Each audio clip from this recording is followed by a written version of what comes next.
There you have it, all you transistor radio bugs. How'd that one grab you? That...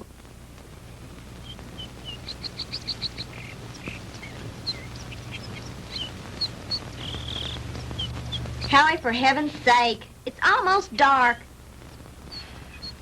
If you don't hurry up, we're going to be late for the game. Margie, have you ever tried to fix a fuel pump to a rock and roll beat? Well, I'm sorry it made you nervous. I just thought it was a good chance to get in some practice. It's okay. Forget it. Nothing I can do anyway. At least not way out here. Well, I wish you hadn't taken this crazy nowhere shortcut. Boy, this is like Lossville. I know. I goofed. And I've got to get some help if we're going to get there in time for the kickoff. Hey, didn't we pass a farmhouse about a mile or two back down the road? Yeah, that's right. Back around the curve. Come on, we'll be shorter through those woods.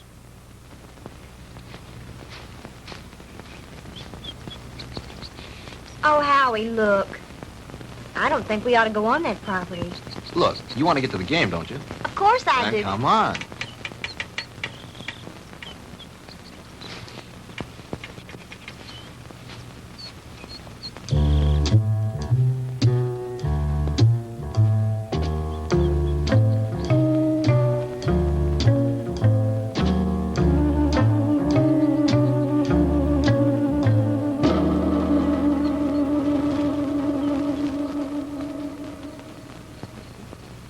It's cold. It's so dark, we should have brought the flashlight. It isn't working. Batteries are down and I forgot to replace them.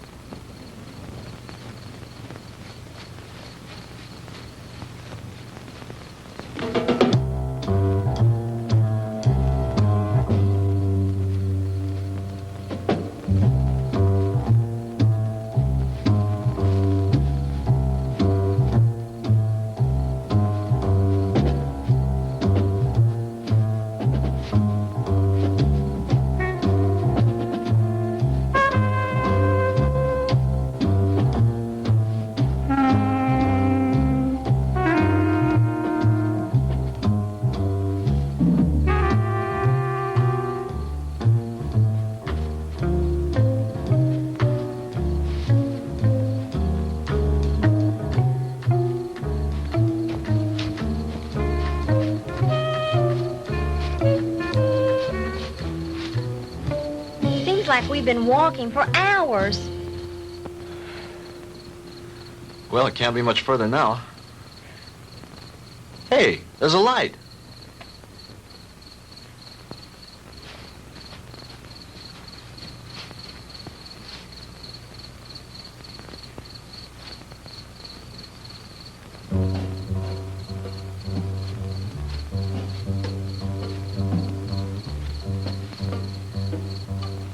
Huh. That's strange. Campfire way out here in the middle of the woods and nobody around. Kind of creepy, isn't it? Yeah. Hold it right there, both of you. Hey, Dad, what are you made up for? I mean, what's the bit? Hey, now, don't point that thing at us. It could go off. Come on now, who are you guys? What kind of a joke is this? I mean, out here in the middle of... Joke, boy? You think this is a joke? Howie, I'm frightened. Look at him. It's got to be some kind of a gag. This can't be for real. Howie, what's it all about? I don't know. Honey, do as I tell you. You edge around behind me. Tell me between them and you. Then run like the devil. Howie, not alone? Do as I say. What are you two young'uns doing out here? Quick, don't let them get away! Run, Marjorie! Head for the car! Stop, boy! I'll shoot!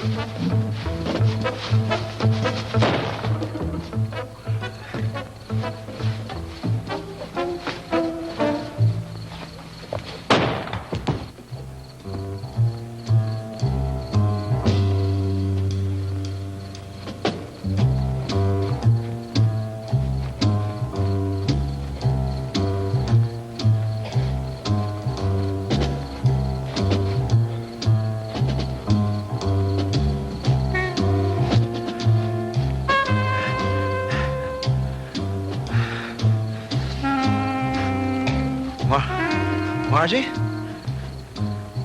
Margie?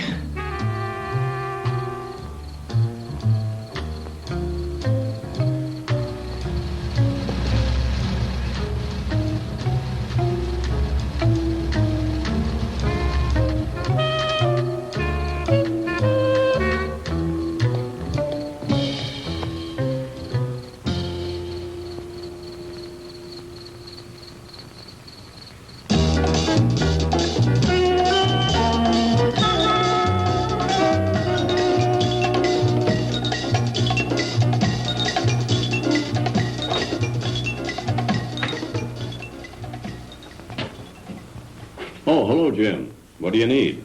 I need my ever-loving paycheck. What's the rush? Payday's tomorrow. I know, but Reed said you'd have it for me tonight. Oh, did he now? Yeah, that way I get a couple hours head start on my first vacation in 3 years. Relax. The girl's on her way up from accounting with it now. Where you going on this vacation? Some place that can't be reached by telephone, telegraph, teletype, or carrier pigeon. You don't think we'd interrupt your vacation now, do you? Why not? You guys did it for the last 2 years. Jim, nice story you turned in. Well written. Had a lot of fun. When he talks like that, he wants something. As a matter of fact, there's one little favor I'd like to ask you to do before you leave. Uh-oh. Here it comes.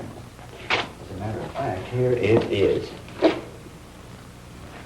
accounting department is certainly coming up with much more interesting figures lately. See you guys. Oh, come on, Jim. Now, this will just take a few minutes. Not much out of your way. All you have to do is get a few details and phone them in from there. From where? Carver Street Hospital. Murphy called in from police headquarters, and some college kid was brought in with a gunshot wound. Here's his name. Why doesn't Murphy cover it? He's on police tonight. He's busy on the cat burglar story. Who shot the kid? That's what I want you to find out. May not be anything in it, but you never can tell. Okay, I'll do it. But afterwards, I'm leaving for my vacation. Definitely, irrevocably, and finally. Do you read me, great white fathers? Only too clear. Have a good time. I intend to.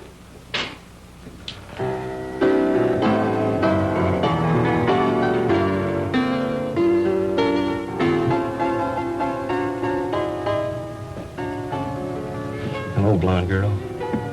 Why, James Crandall, what brings you here? Now, don't tell me. Let me guess. They sent you down for an egoectomy. Oh, what? An egoectomy.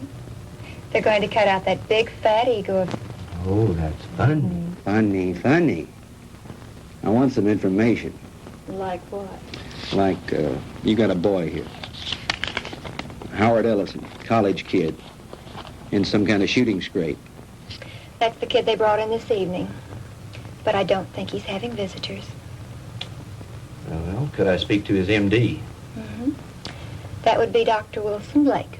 Ah, yes. Blake of the Rusty Scalpel. Oh, you know him? I should. He broke into me once and stole an appendix. Oh, funny. That's funny. He's in his office. I know where he is. Dig you later, Angel Fool. Yes, that's all right with me, Dr. Thornton. 10:30 will be fine. Yes, I think the whole administrative staff should be there. Fine. See you in the morning, Doctor. Goodbye. Come in. Jim Crandall. Hello, Will. How are you? Hey, number one, how about yourself? No complaints? Can you spare a few minutes? Sure I can. Are you on duty? No, not really. I'm officially on vacation.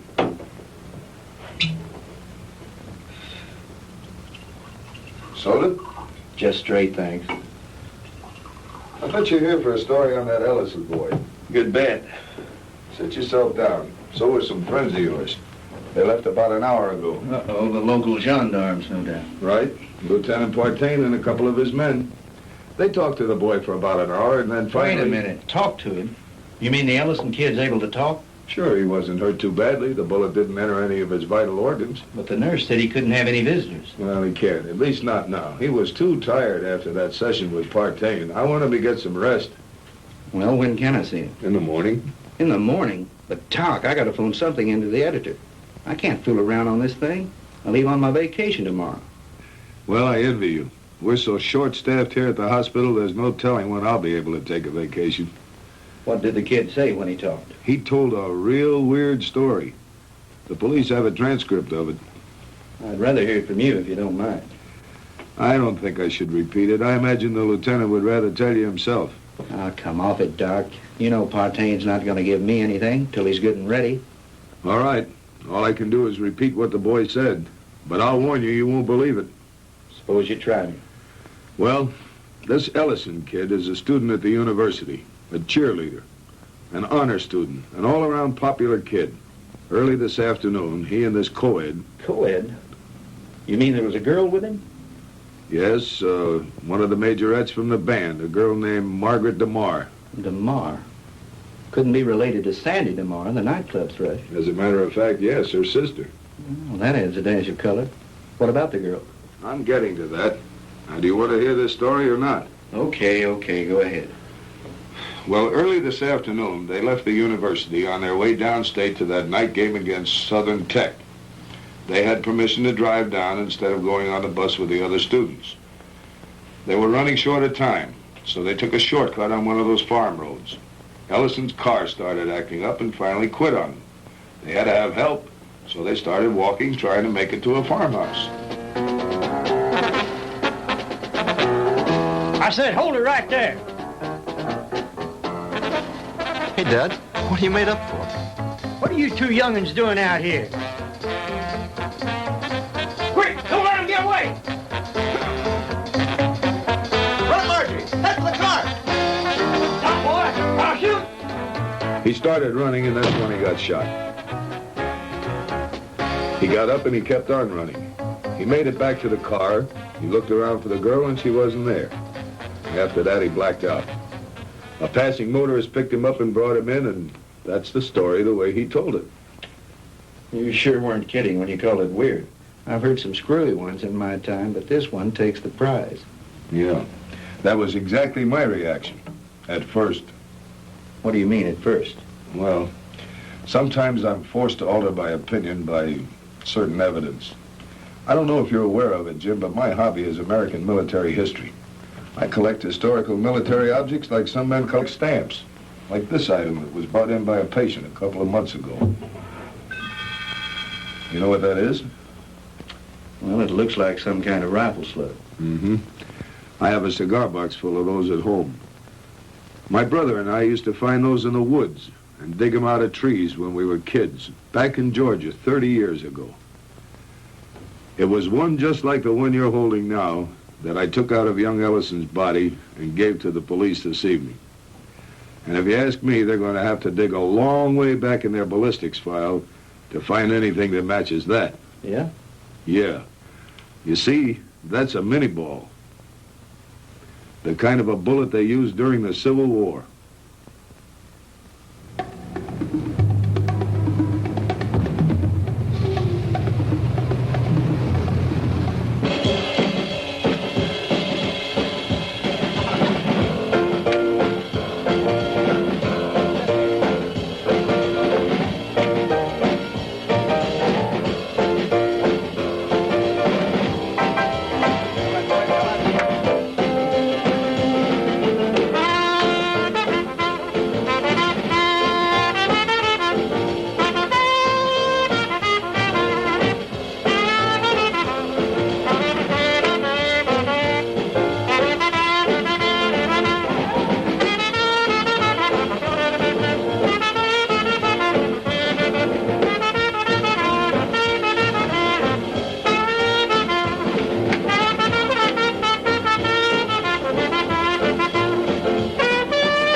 Now, ladies and gentlemen, it is my privilege to present our heavenly little headliner and collector of 2 gold records, the girl with the orchid voice, Miss Sandra DeMar.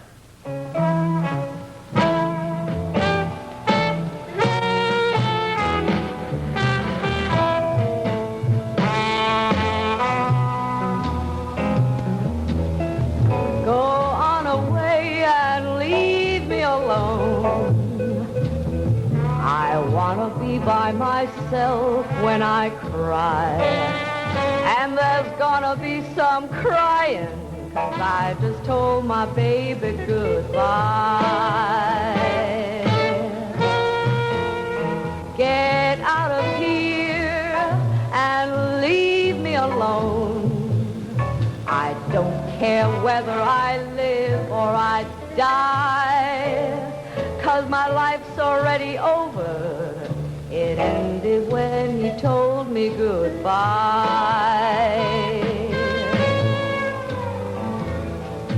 Why is it everything happens to me and my dreams all explode in my face? He was my own for a while, but he's gone, and I know no one can ever take his place. So go away and leave me alone. I've got a right to my own private pride. Coming down with the sorrows, 'cause I just told my baby goodbye.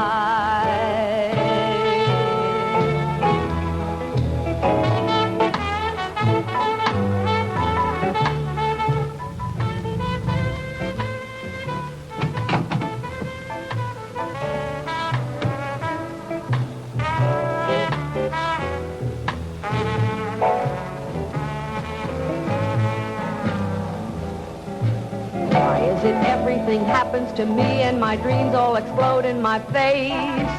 He was my own for a while, but he's gone, and I know Good evening, no Lieutenant. one. Evening, Ramon. No Is one this visit can official? ever take Oh, there's nothing to worry about. We'd like to talk to Miss DeMar when she's through singing. Would you give her something while you're waiting? Thank you, no, we're on duty. Leave me alone. I've got a right to my own private cry. I'm coming down with the sorrows, 'cause I just told my baby goodbye.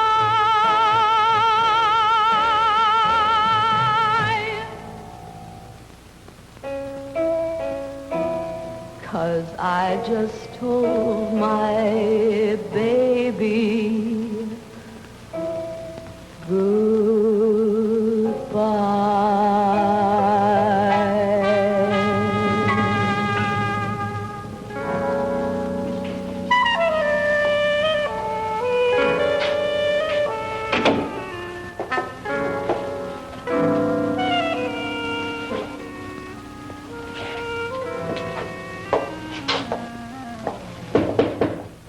Yes. Sandy, are you decent? Yes. 2 gentlemen from the police department want to talk to you. Police? Yes, Miss DeMar. I'm Lieutenant Partane, and this is Detective Lasky. We're just making a routine investigation. Have you heard from your sister this evening? Margie? Why, no. Why do you ask? Well, we just thought she might have called you. You see, we have reason to believe she may be missing. Missing? I don't understand. She's at a football game in Stephenville with Howard Ellison. I'm afraid not, Miss DeMar. Maybe you'd better sit down and let me tell you all that we know about it so far.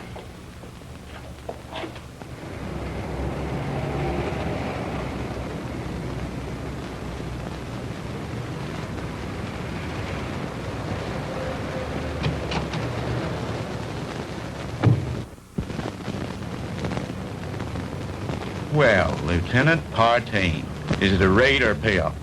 Lasky, we got the Walter Winchell of the Boondocks again. You been talking to the DeMar girl? So you know about it already? Yeah, but not enough. Can you fill me in? At this point, you probably know just about as much about it as we do. Why don't you stop by the office in the morning when we had more time to work on it? Oh, come on, Fred. Can't you give me something tonight? I start my vacation tomorrow. Good fishing.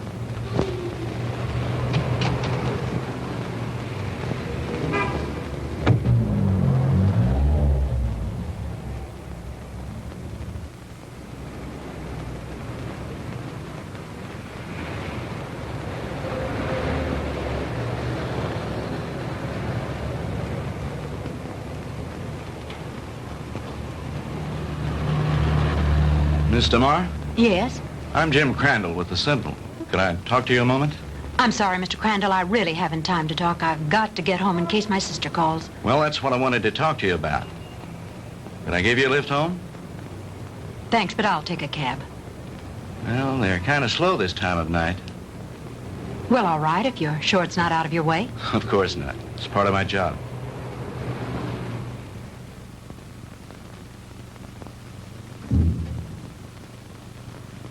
What's the matter? Mr. Crandall, I'm too upset to go home. You know my sister's missing. Yes, Do you know where it happened? just about. Would you drive me there? It's nearly 1 o'clock in the morning. Besides, what if she calls you? If she were going to call me, I'm sure she would have done so by now. It's nearly a 45-minute drive up there. Howie was picked up on a farm road just this side of Stephenville. If it's too much trouble, you can drop me at my apartment and I'll take my car. You're pretty determined to go, aren't If you? my sister's in trouble, I've got to be near her. Hop in. I need to go up there myself.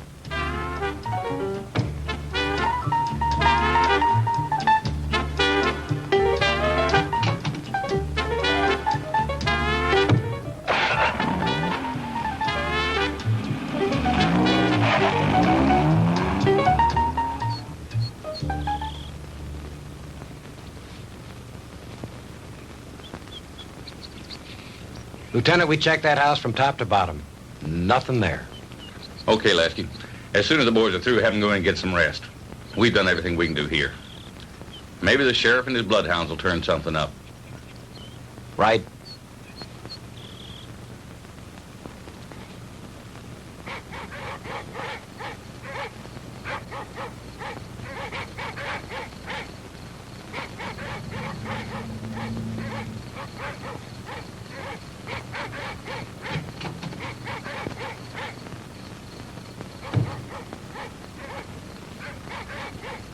Lieutenant Partane around. He's up in the woods someplace. Evening, ma'am. Has there been any news of my sister? You're Sandra DeMar? Here comes Partane now.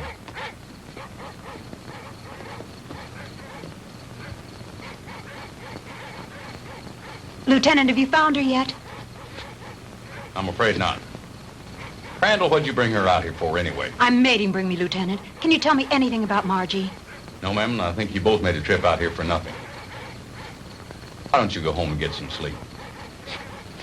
He's right, Sandy. You should do as he says. Jim, somewhere out there in that horrible blackness, it's my sister. Those dreadful dogs. They sound so terribly ominous. Oh, Jim.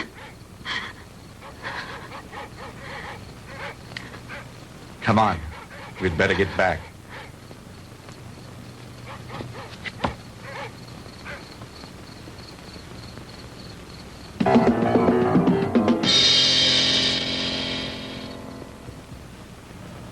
No, I'm going to check all the antique gun shops this morning, as soon as they open. How about the kid's parents? You contact them? Lieutenant, Ellisons live in Denver. I tried all night to call them, but they weren't home. How about a cup of coffee, Jim? Yeah, black. What about the kids at the university? Ellison's fraternity brothers. I talked to everyone in the dorm. They like him. What do his professors say about him? Bright, popular boy, good scholastic records, level-headed, down to earth. Not the kind to make up wild stories.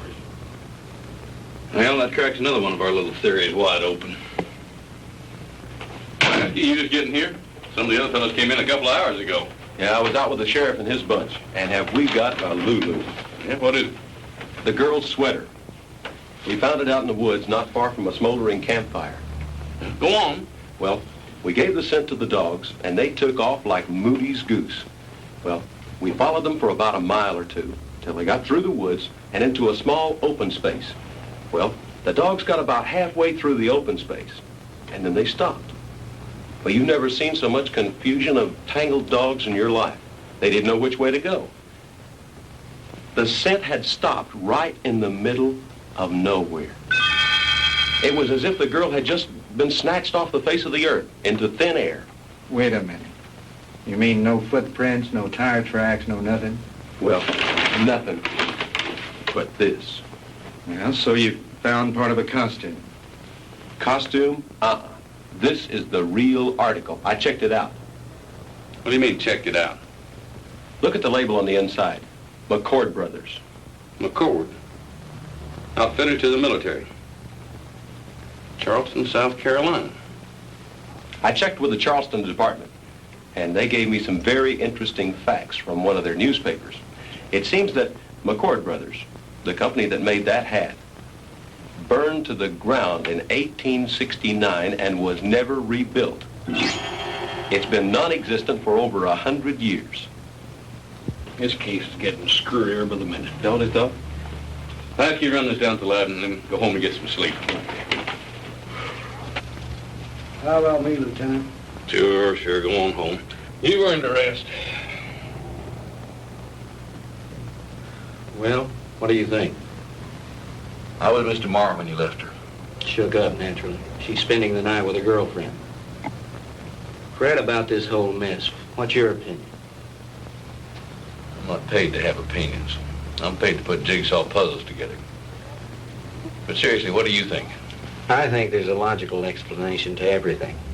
Two men were in those woods in costume and makeup.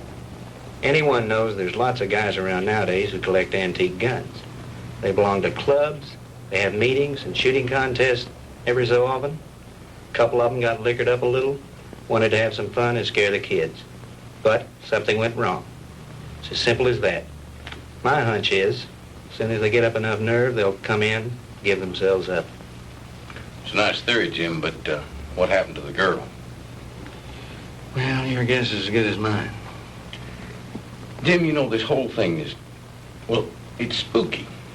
Reminds me of something that happened in Germany in 1945 towards the end of the war. Yeah? What was that? Our outfit liberated a small concentration camp near the Alsatian border. When we took it, we expected to find the usual half-starved, ragged inmates. And you can imagine our surprise when we were greeted by about 50 young people, all a picture of perfect health. That sounds a little hard to believe after all I've read of Dachau and Auschwitz. Well, that's what made it hard to figure. Here were these kids, none over 21 and some as young as 5, living in apparent luxury. Good food, complete recreational facilities, no forced labor. Reminded me of a bunch of calves being fattened up for the kill. You mean there were no old people in the camp? There were a few, but not alive. We found their bodies in the rooms next to the ovens. Apparently, we'd taken the camp so fast they hadn't had time to dispose of the bodies. But before they left the night before, they blew up the largest building in the camp. It was some sort of a laboratory. And inside, amidst the rubble and blown into 1,000,000 pieces, was the screwiest piece of machinery I've ever seen. Some sort of a crazy electronic apparatus. And half buried underneath it amidst the rubble, still strapped to a table, was an old man. Just barely alive. Our medics tried to save him, but they couldn't. Now here's the weird thing. This is the part we could never understand. In trying to identify him, we checked the camp records with the prison number tattooed on his arm. According to those records, that old man should have been an 18-year-old boy.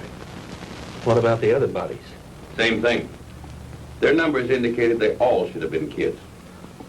What type of experiments were they conducting there? We never found out. Even the young inmates weren't aware of why they were there. They never found the commandant of that camp to bring him to trial with the rest of the Nazi brass. His name was Ernest Von Hauser. Did you ever hear of him? Well, he was a German physicist, a contemporary of Einstein's. I don't follow you. You mean you think there might be some connection between all that and what happened here last night? I'm not saying that, no. But just suppose, for the sake of argument, the Ellison kid did see two men out of the past of 100 years ago. That would mean somebody around here is tampering with time. Somebody was also tampering with time in that concentration camp. Now, wait a minute. Let me get this straight.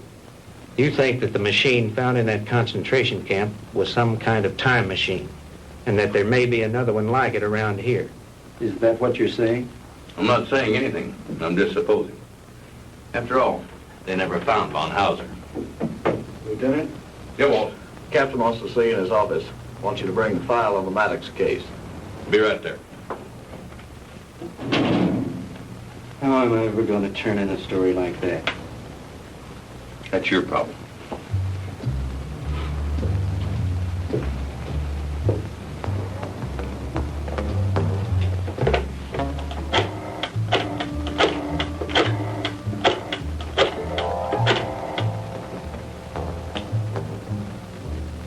Hello? Give me the city desk. Hello, Reed? Crandall again. Would you tell Shaw I'd like to postpone my vacation and stick with the Ellison story? Yeah, that's right. You know that Pulitzer Prize you're always kidding me about? Well, if this thing turns out to be what it looks like, I just might win it. No, nothing new at the moment. I'll keep you posted. Yeah, I've got a little research to do in the library. Then I'm going to the hospital to interview the kid. Right. Talk to you later.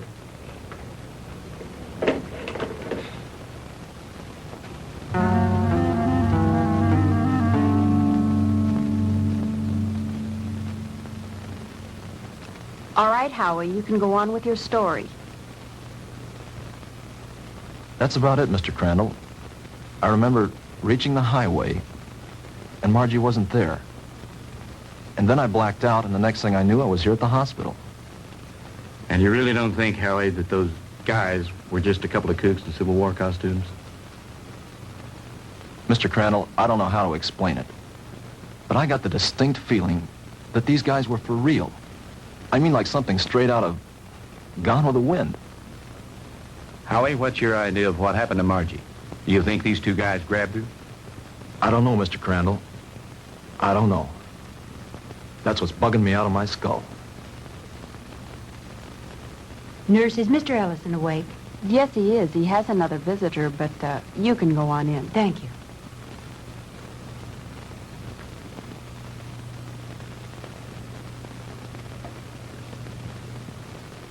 Sandy.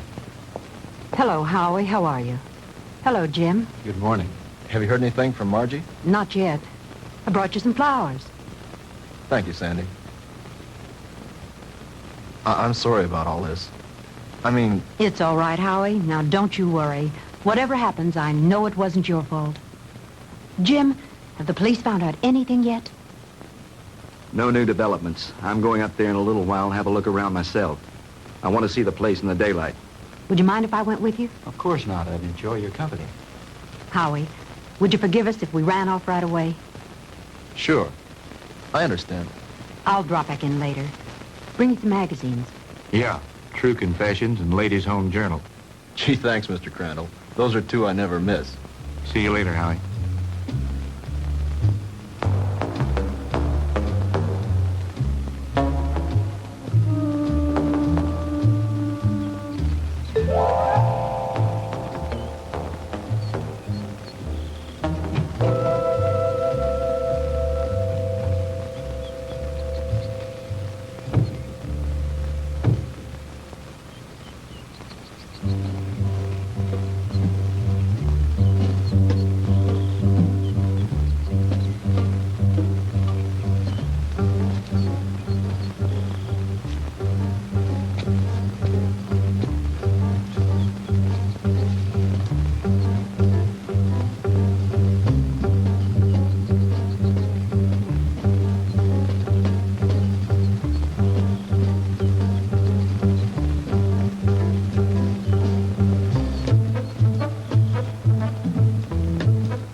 Looks like the typical haunted house, doesn't it, Jim? Yeah. The meadow where they found the cap and where Margie's trail ended is supposed to be nearby. Do you think this old place has anything to do with her disappearance, Jim? I don't think so. They searched it and didn't find anything. Her sweater was found somewhere in those woods. think I'll have a look around.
Get out of here.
What happened? I don't know, but we better get back to the car.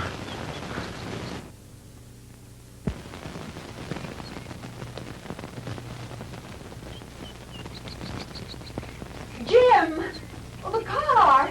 It's gone!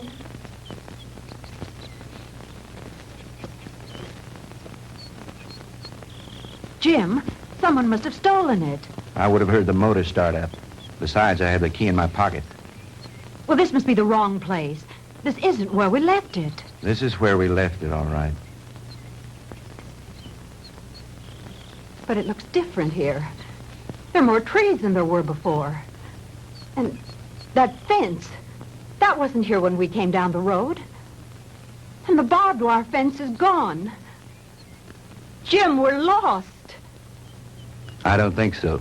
At least, not the way you mean. Jim, I'm frightened. It's all right. Let me think a minute. This road was paved, and now it's dirt. And there isn't a telephone pole in sight. I know. Jim, what is it? What's happening? I don't understand it. Where's the car? Where are we now? Jim, I know you know what's happening to us, and you won't tell me. And why not? What's going on? Fantastic. Incredible.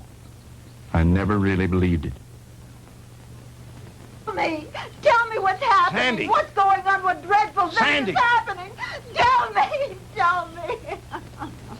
It'll be all right. Everything's going to work out. But we have to keep our heads. I believe our best bet is to follow this road and see where it leads. Come on.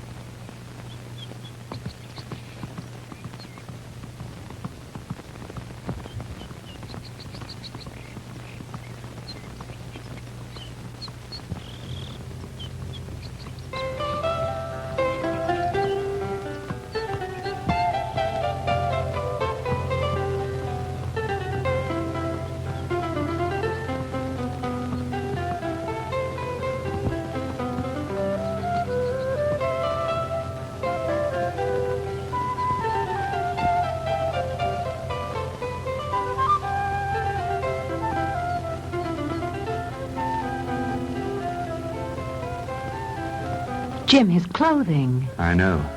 Ours are just as strange to him, especially your short skirt. Friend, what year is this? Where are we? Witchcraft! Witchcraft! Ha!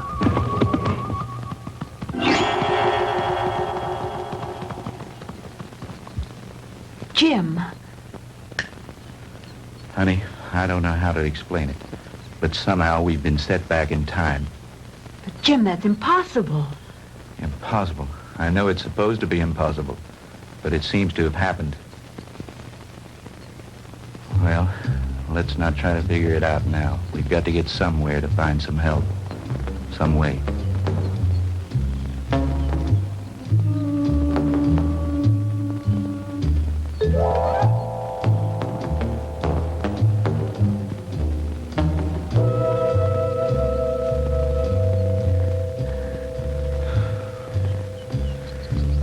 Jim, I'm sorry, but I don't think I can go any farther. I simply have to rest. All right. We'll stop for a while.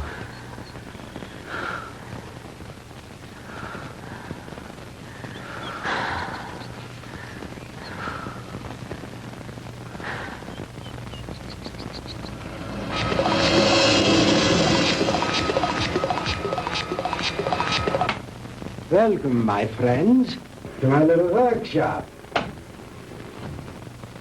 Do not be alarmed or cause unnecessary commotion. You are in no danger. At least, not for the moment. Won't you please step out?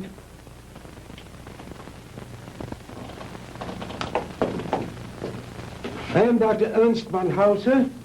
These are two of my assistants, Manfred and Wolf. Where are we?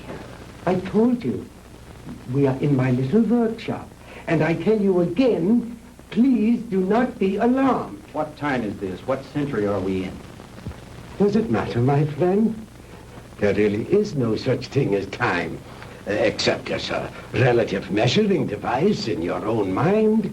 We're not interested in double talk. What happened to Margaret DeMar? What have you done with it? Please, Mr. Crandall, you will please remain calm.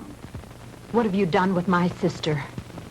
Your sister is entirely safe, Mr. Marr, and I assure you I did not bring her here intentionally.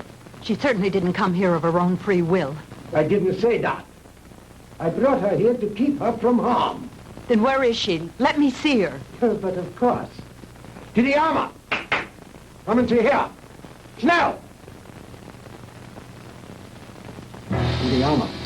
Bringen Sie Fräulein DeMar zu ihrer Schwester. Well,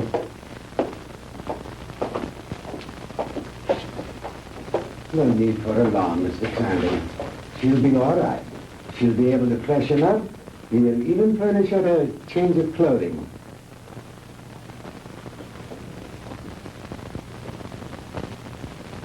I notice you were intrigued by my servant girl, Didiana. And well you might be.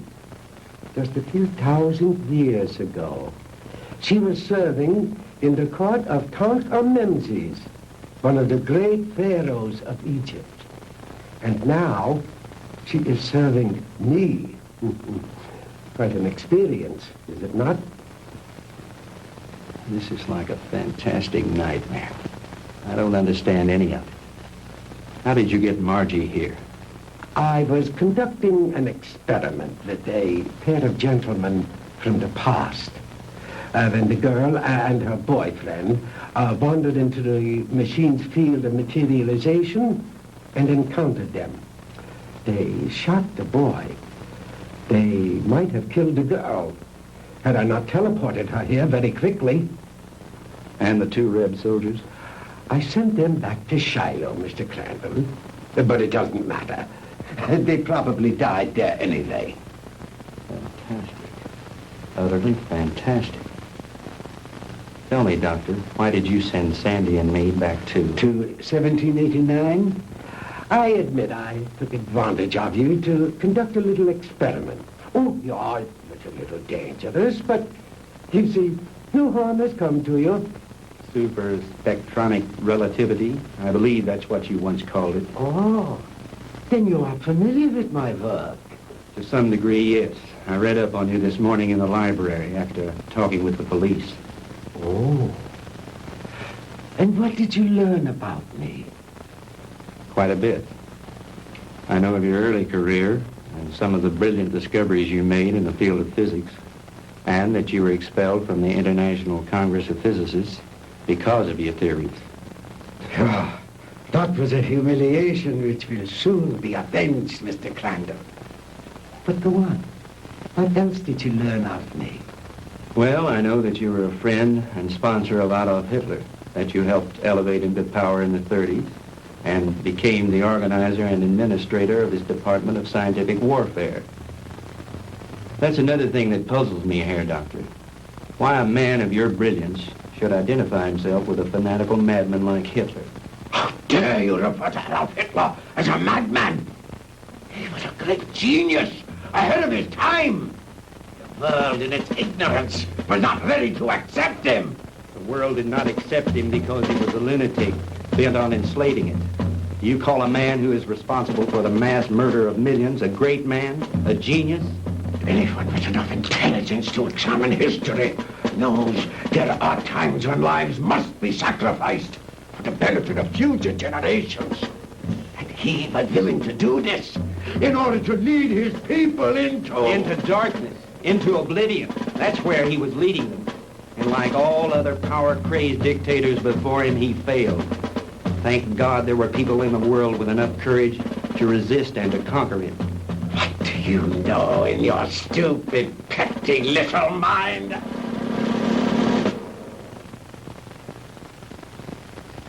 You will forgive me, Mr. Crandall, for my outburst of temper. You are, of course, entitled to your own opinion, for whatever small purpose it may serve you. Let me enlighten you, Mr. Crandall, on a few things of which you and the rest of the world are unaware.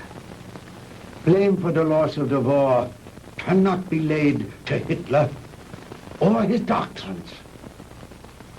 It was I who failed him. Me and the General Staff. He called for weapons, super weapons, to turn the tide of war in those last few days. Because of my inability to deliver those machines soon enough, we were defeated.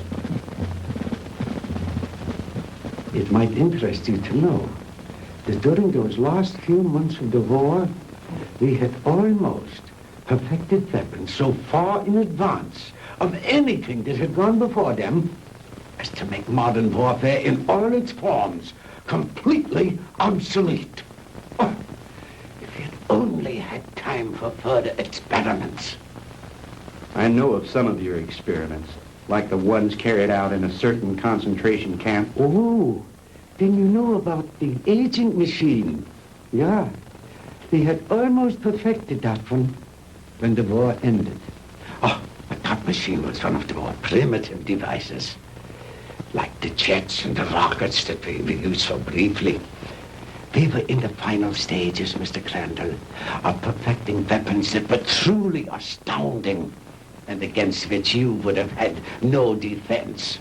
A cannon that killed with sound waves, yet was completely silent.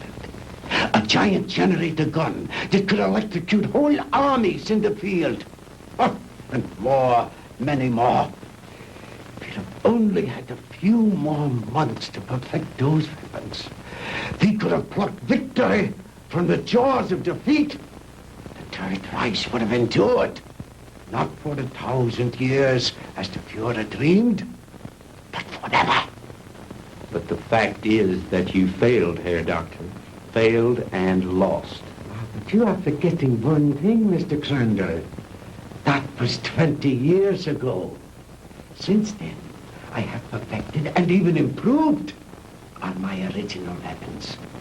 And we have conquered time. Dr. Einstein's so-called fourth dimension. Hitler will return, Mr. Crandall, and soon. Your victory was but a temporary one.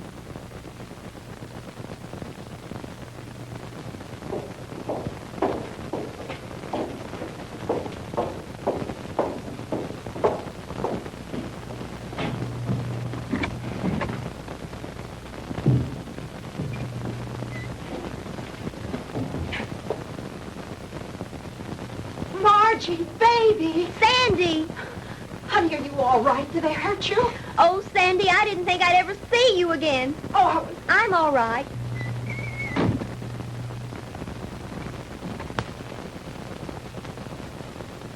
let us out of here. Open this door. Let us out. Please, don't let them keep us here.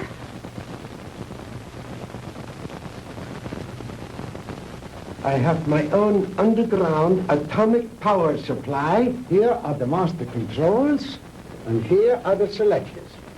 With this dial, I can control the century I wish to deal with. These other dials, of course, are for the selection of the year, the month, the day, even the hours and minutes, and even seconds. These are the acceleration switches with which I can control the velocity or speed of the passage of certain relative segments of time, just as you would increase or decrease the speed of an automobile. Is that too difficult for you to grasp, Mr. Crandall? Frankly, I'm beginning to doubt my sanity. You needn't. After all, there are very few people in the world who can understand even Dr. Einstein's theory of relativity. And my theories go far beyond his. But you are an intelligent man, Mr. Crandall. Perhaps I can explain it a bit more simply.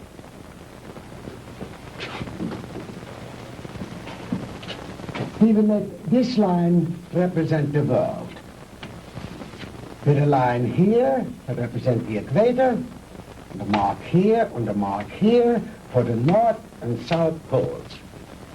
If an aircraft starts here, this side of the equator, and starts going up and up and up, it is going north, toward the North Pole. But the instant it passes over the pole, it is no longer going north. It is going south. And yet, it has not turned or changed its direction in any way. Now, that is the simplest way I know of to make you understand how my theory of superspectronic relativity was first developed. It has long been established that time and space do not exist except in relation to each other. Therefore, they are inseparable, indivisible, a space-time continuum. The faster we travel in space, the faster we travel in time. Now, let me use this short vertical line to represent an instant of time, on this horizontal arrow to represent velocity or speed. Now then, scientists have long held that light is the top limiting velocity in the universe. In other words, there is nothing in the world faster than light. And yet it is known that beta particles ejected from the nuclei of radioactive substances can attain velocities up to 99% that of light. Now, I have always based my theories on the premise that there is no limit to space. The universe is limitless. Well, if there is no limit to space, then there is no limit to time, and no limit to velocity. Therefore, I thought there must be something in the universe that was faster than light. Oh, the years of frustration and failure before I finally had to submit to the one irrevocable fact: there is nothing in the universe faster than light.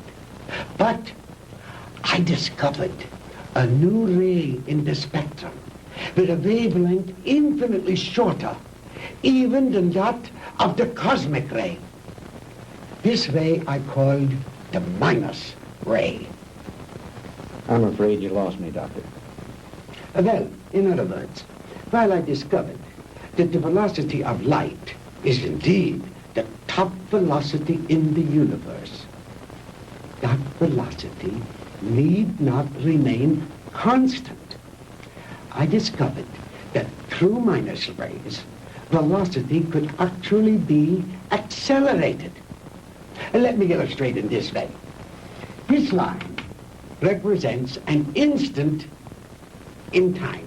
An instant, that is, in relation to our immediate vicinity in space. Now, if you enter a dark room or flip a switch, that room is instantly flooded with light. That is because that light, traveling at its great velocity, takes hardly any time at all to cover that small area of a room. It is immediate, instantaneous. Now, if that light had traveled any faster, it would have come on before you flipped the switch. Are you beginning to understand? I think so. Fine. Now then, just as I illustrated a moment ago, with the airplane flying up over the world, heading north until it passed over the North Pole, then its direction became south. The same thing is true, in a sense, of time. If the velocity of ordinary light, represented by this arrow, should be accelerated, then it will pass beyond the instant, represented by this vertical line, and no longer be moving in the direction of the future, but it will be moving in the direction of the past. It will no longer be going forward in time, but backward. The greater the velocity, or I should say, the greater the acceleration, the further back in time it will travel. In other words, if a guy left New York for Los Angeles and traveled fast enough, he'd get there before he started. You joke, Mr. Crandall, but crudely expressed, that is exactly what would happen. Why are you telling me all this? To impress upon you the superior scientific knowledge that we possess, my friend, and to illustrate why we would have won the war if we had only had a few more months. We were the slaves of time then. Time was our master. But I have changed all that. Now we are the masters, and time is our servant. Ah, you Americans are an egotistical, arrogant lot. How proud and superior you felt as you strutted through the ruined streets of our cities. The proud conquerors claiming the spoils of war. It's only temporary, my Yankee friend. Soon Hitler will return. We'll rewrite history. And the Third Reich will endure. Not for 1,000 years or 100,000 years, but forever. Immortality. The age-old dream of man is ours. The rest of the world will fall at our feet, and we shall rule for all eternity. Oh, Holt. Did you make the young ladies comfortable? Jawohl, Herr Doctor. And Manfred, did you see that Mr. Marr had a change of clothes? Jawohl. Good. The lecture is over, Mr. Crandall, and you look tired. If you will follow Manfred and Wolf, they will show you to your quarters. We weren't planning on staying. We want out of here now. I'm afraid that is impossible, Mr. Crandall. I must insist that you accept my hospitality. Now, wait a minute. Get your hands off me. Let go. Von Hauser, you can't get away with this.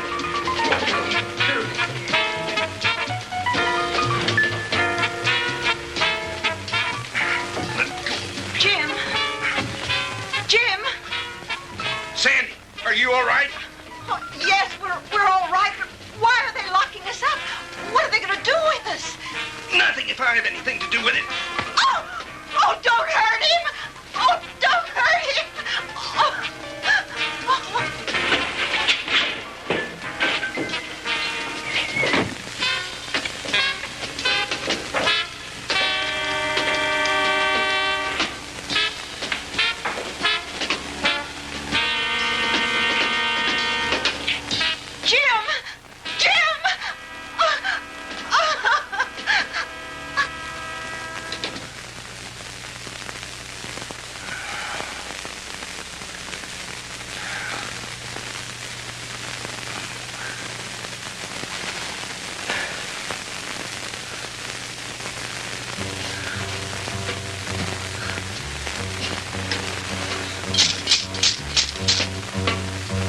Sandy!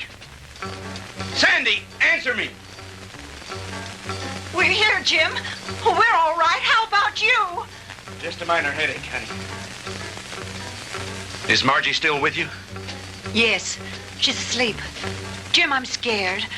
What do you think Von Hauser intends to do with us? I don't know. But I do know one thing. I've got to figure a way out of here. Sandy, honey, I'm sorry about everything. I shouldn't have brought you with me this morning. It wasn't your fault. I asked to come along. After all we've been through, you must be beat.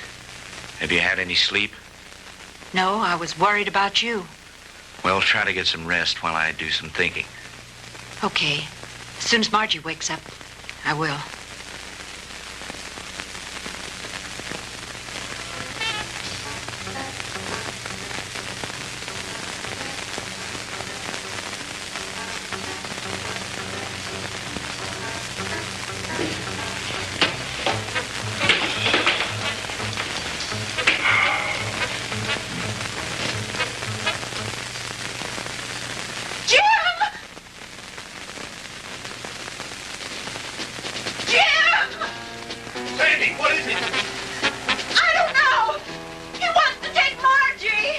Kommen Sie her, Fräulein. No, no, Sandy, don't let him take me. Kommen Sie her. No, Sandy. No, leave her alone. Take your hands off her. Don't let him take me, Sandy. Don't let him take me. Turn her loose. Oh! Sandy, who is it? What's going on? No. What's going on in there? What's happening?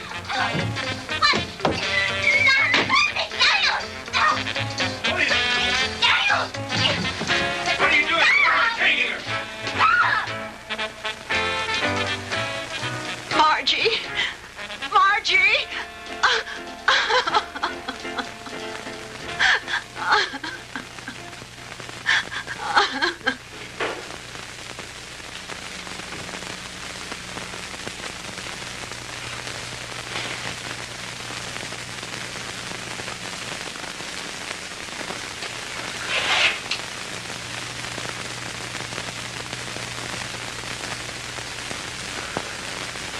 So you see, my dear, there was no reason for all that hysteria. You've really nothing to fear. While I have never before tried sending anyone into the future, there is no reason to believe that the experiment will not be successful. And if something should go wrong, it will happen so quickly, you'll never feel a thing.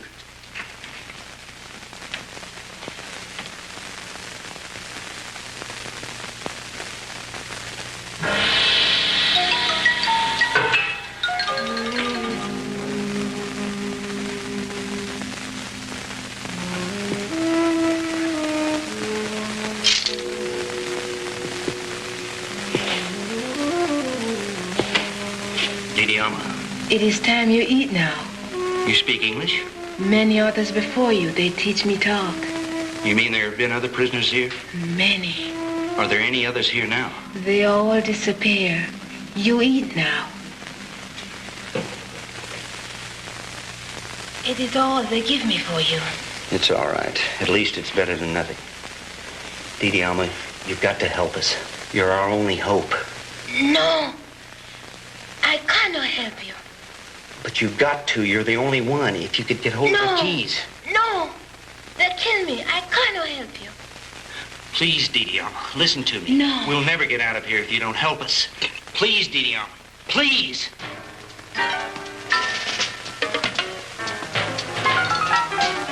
I bring you food. You eat. Thank you. Sandy, see if you can persuade her to help us. It may be our only hope. Someone come. I must go now. Was ist los, Herr?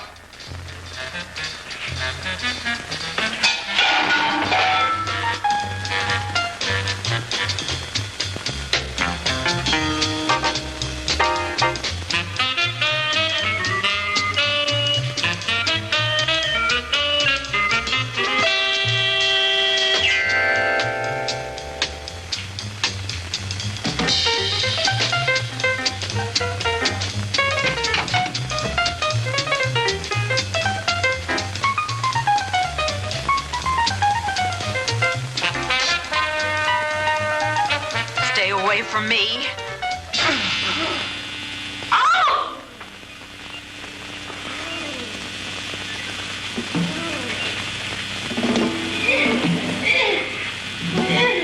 Sandy! Sandy!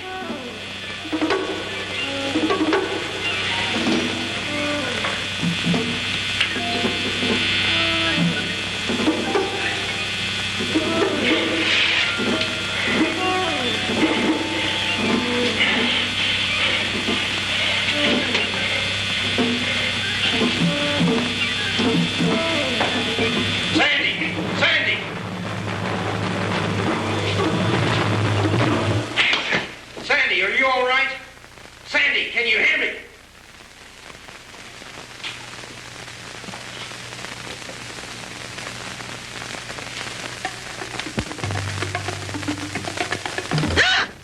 Sandy, honey, thank God you're safe.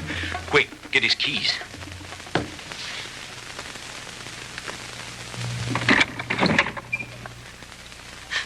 Oh, Jim, it was awful. He strangled her. It's all right, honey. Try to get hold of yourself.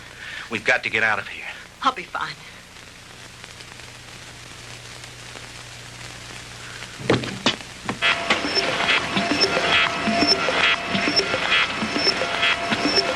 I told you, Mr. Maud, the struggle is useless. You will only tire yourself needlessly.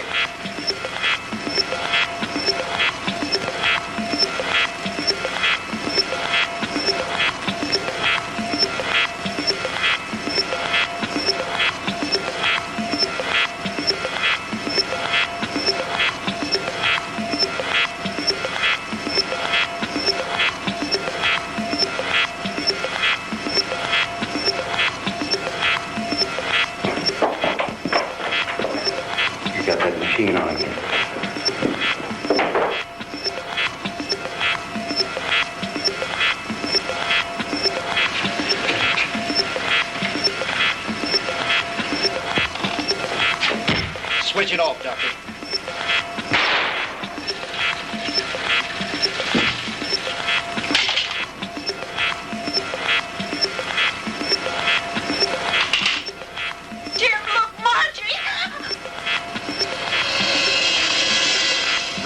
machine, Doctor. Bring her back. I cannot guarantee that, Mr. Crandall. I have never experimented with the future before. You insane, sadistic.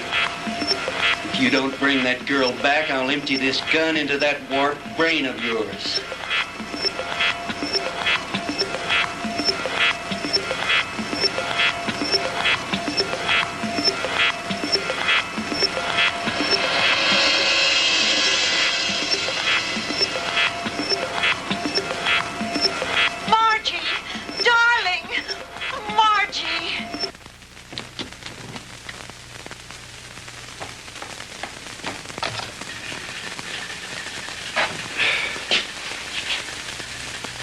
It's too bad, Mr. Crandall, that you are not interested in science. But you Americans are so impractical anyway. Jim, look out!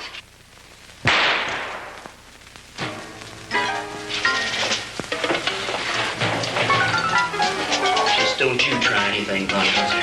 Don't try any. That should cut down on your time travel, my good doctor.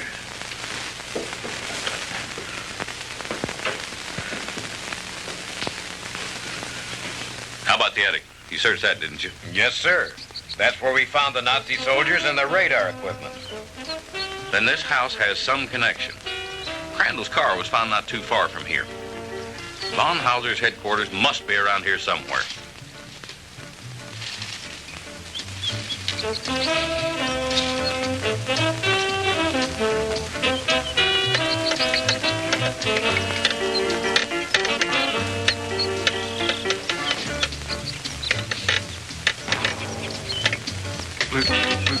Lieutenant? Yeah?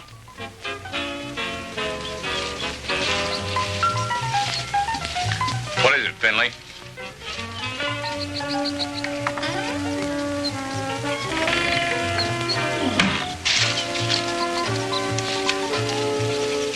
Jim and the DeMars.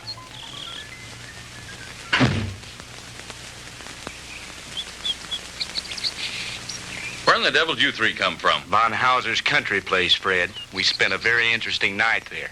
Where is Von Hauser? Down there in his laboratory. Listen. What's that sound? That's the machine. You'd better stop it before he gets away. Lasky, you come with me. Finley, you stay here with them. What machine? The time machine. The what machine?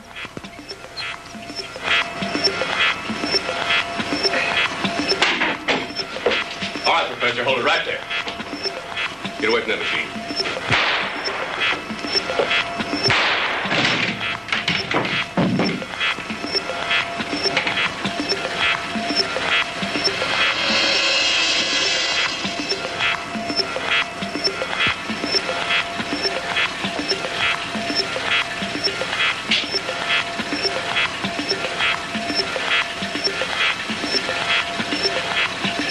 If I hadn't seen it with my own eyes, Lieutenant, I wouldn't believe it. I know. Ask you if you ever tell anyone what I'm about to do, I'll have your job so help. Is that clear? Lieutenant, I ain't seen nothing. Well, I don't know what makes this contraption work, but I think I know a darn good way to shut it off.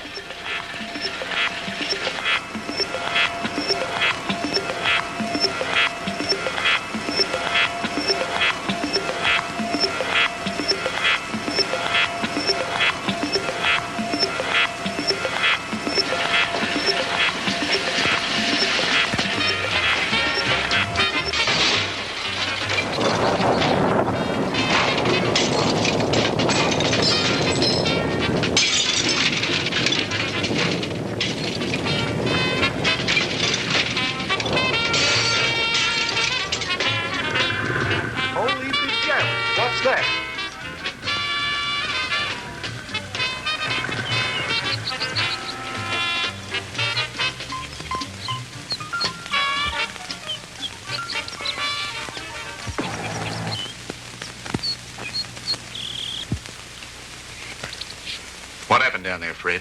Forget it. Finley, call Miller at headquarters. Have him send some of the boys out. Are you two all right? Everything's fine. Thank you, Lieutenant.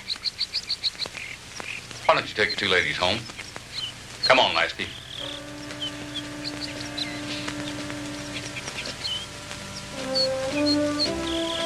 The machine? Mangled beyond repair or recognition. Too bad the big brass didn't get a chance to look it over, isn't it? But why, Fred? You had no right. No right, huh? Listen, the way I figure is like this. Sooner or later, some other joker is going to invent a machine just like it. Maybe by then the world will be ready for it. God only knows we aren't now. Hydrogen bombs are enough for people to worry about. Yesterday should be left alone. Because today, the world has enough problems. Just trying to make sure we'll have it tomorrow.